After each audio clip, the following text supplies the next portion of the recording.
Good morning Sreemangal. এই সকাল সকালও এক গাদা রোদ উঠে গিয়েছে অ্যান্ড সবাই নাস্তা করে ফেলেছে, বাট আমি এখনো নাস্তা করি নাই।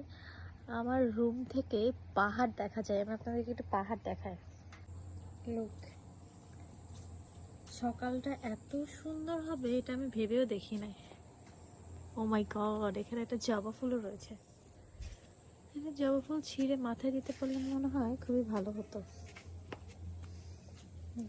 আমা জানালা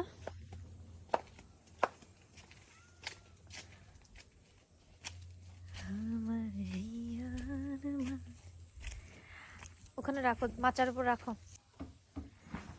অ্যান্ড আমাদের ব্রেকফাস্টটা অস্বাভাবিক সুন্দর একটা জায়গায় হতে যাচ্ছে।